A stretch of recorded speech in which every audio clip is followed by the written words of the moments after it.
gabi. So, January 20. Yan, marami akong na-miss na hindi mai-upload kasi medyo busy kaya. Ngayon lang ako mag-update sa bahay ni Tita Shirley. So, yan. Doon sa nagtatanong na sino yung contractor ni Tita Shirley ngayon sa ginagawa niyang bahay. So, ilalagay ko na lang po dito sa screen yung pangalan nung construction FB page nila. So, lagi ko naman yun sinasama sa vlog. Yan. So, tignan natin ang kaganapan at update sa kanyang bahay.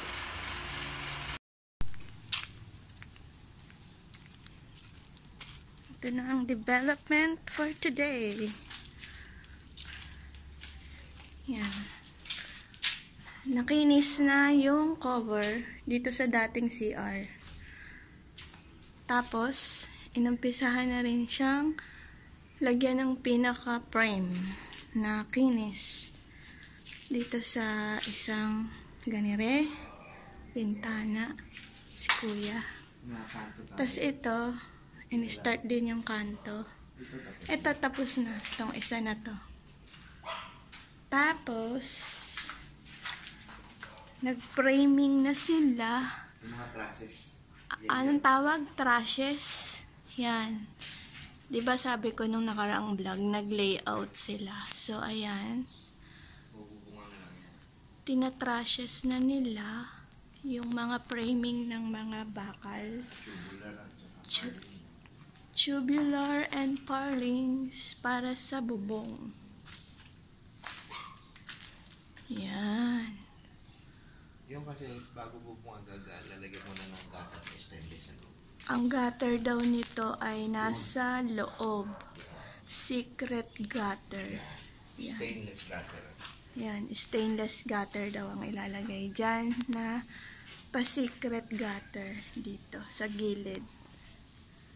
Yan, malalaki yung mga bakal. Ayan siya. So, yan ang latest. Tapos, yung mga pader, may abang na siya ng yung sa kuryente, yung box. Ayan, meron din dito. At meron din dyan. Ayan din sa baba. Ang dami! Ayan pa. Ayan pa, oh. Sagana siya sa mga saksakan. Ay, sa switch yan. Switch yan ng ilaw siguro. Ito. May sinisisil pa lang sa switch. Ayan. Ayun pa. Ayun, may sinisisil pa lang. Tapos may layout din sila para sa plastering. Plastering to eh. Yung pag... Oo. Ayan, marami. Ito lalagyan ka lang ito. Pindutan dyan. Oo, aray ko. Ito yung switch siguro sa laundry. Baka sa laundry. Ito. Open space. CR wala pa. Ganun pa rin. Bakbak lang. Nabakbak pa rin. Sipak na yung bowl. Pero natanggal na yung lababo. Yun, nahingi naman na yung kay tita. So, ito, may switch din dito. Yan. Tapos, close na. Yan ang latest. Ito yung namana natin sa mga Pinuputulan ko. Hindi ko may lumit. Yung nandun din eh. Sa dapat putulan. Ito pwede naman ito. Dapat nga hatiin yan eh. Ang haba. Pinuputulan ko ito. Ayan, tignan natin ulit ang update sa bahay ni Tita Shirley. So, ayan. May mga poste na. So, pasukin natin. Nagbibistay sila ng mga buhangin. Ayan. Puro yan bistay. Para pang kinish.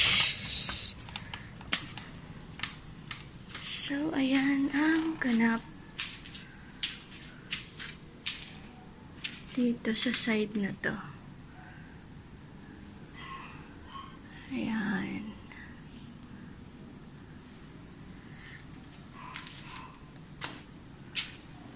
Nakinis na yung dito. Sa may part ng kitchen. Ayan.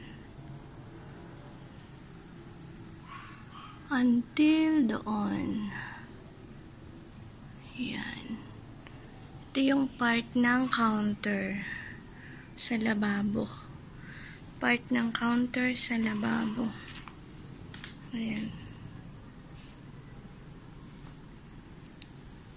Pagagapangin siguro dyan yung kuryente. Ayan. Kaya sininsel. So, by Monday, malalaman natin kung ano ulit ang ganap. Yung sa CR, this Saturday kasi is ayan, ito yung mga nagawa nila. Ayan, nakinis na rin yung sa may part ng CR sa labas. Ayan. Kumbaga, inanuhan muna bago palitadahan.